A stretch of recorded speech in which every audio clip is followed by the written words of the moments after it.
Force due to water flow.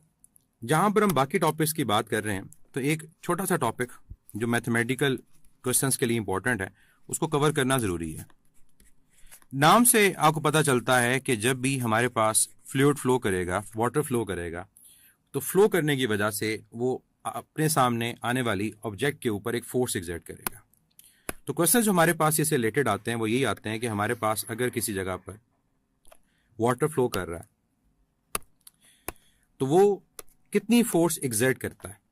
तो फर्ज करें हम कहते हैं कि हमारे पास एक पाइप है जहां पर वाटर फ्लो कर रहा है, जिसका जो मैस फ्लो रेट है वो कितना है, m/t। Mass flow rate kilogram per second इसका यूनिट है और वैल्यू मैंने कह दी m/t। कोई वैल्यू भी हो सकती है 10,000 किलोग्राम पर सेकंड या let's say 1000 kilogram per second या 100 किलोग्राम पर सेकंड।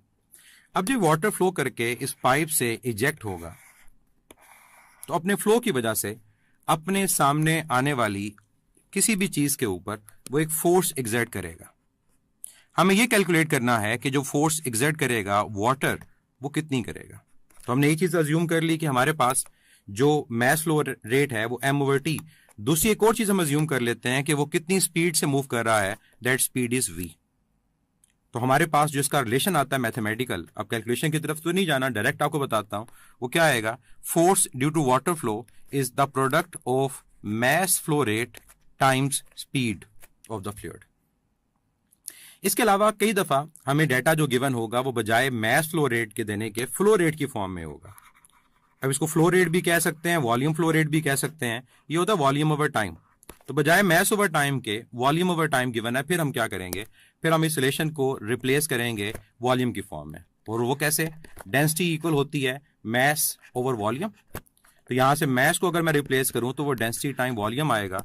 तो नेक्स्ट हमारा जो रिलेशन बनेगा force due to water flow का वो बनेगा density times volume flow rate multiplied by speed of the fluid. एक और रिलेशन भी है और बुक में हमें पंजाब की बुक में क्वेश्चन मिलता है कि अगर हमें यहां पर इस पाइप का क्रॉस सेक्शनल एरिया गिवन हो, लेट से इस पाइप का जो क्रॉस सेक्शनल एरिया हमारे पास है वो कितना है, दैट इज a, और हमें गिवन हो इसके अलावा स्पीड, फाइंड करें फोर्स क्या है। अब ना तो हमें गिवन है यहां पर कि वॉल्यूम कितना है, ना हमें गिवन है मैस कितना है, ना हमें गिवन है टाइम, लेकिन फिर भी हमने फोर्स को कैलकुलेट करना है। तो कैसे करेंगे, तो यहां पर हम यूज करेंगे इक्वेशन ऑफ कॉन्टिन्यूटी को। और इक्वेशन ऑफ कॉन्टिन्यूटी के अकॉर्डिंग जो वॉल्यूम फ्लो रेट होता है that is a product of area and speed. तो यहां पर वॉल्यूम ओवर टाइम आपके पास रिप्लेस होगा AV से। तो वॉल्यूम ओवर टाइम को जब रिप्लेस करेंगे तो थर्ड इसका फार्मूला आएगा density times area into square of speed. तो अगर आपको एरिया गिवन है, स्पीड गिवन है, डेंसिटी वाटर की कितनी होती है, जो वाटर की डेंसिटी है वो ना भी गिवन हो तो हम वो 1000 किलोग्राम पर मीटर क्यूब लेते हैं। तो आप एरिया और स्पीड से force due to water flow को कैलकुलेट कर सकते हो। तो इसके क्वेश्चन जो होते हैं वो इन्हीं डाटा की फॉर्म में होते हैं। स्पीड गिवन होगी तो साथ मैस फ्लो रेट या वॉल्यूम फ्लो रेट गिवन होगा, या फिर स्पीड के साथ क्रॉस सेक्शनल एरिया गिवन होगा। तो अगर आपको ये फार्मूलाज याद हैं तो डाटा के मुताबिक आप इनको यूज करके force due to water flow calculate कर सकते हो। कई दफा एग्जामिनर आपको ये कहेगा कि बजाय force due to water flow find करने के सामने जो ऑब्जेक्ट है, अगर वॉल है, तो वो वॉल कितनी फोर्स एग्जर्ट करेगा उस वाटर के ऊपर।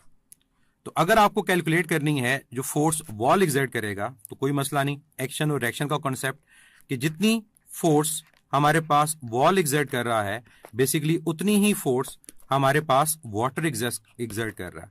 फर्क किस चीज में है, डायरेक्शन में। तो अगर हमारे पास force due to water positive है तो बाय द वॉल नेगेटिव, तो यहां सिर्फ क्या आ जाएगा, नेगेटिव साइन। बाकी सारे फार्मूलाज यही यूज होंगे।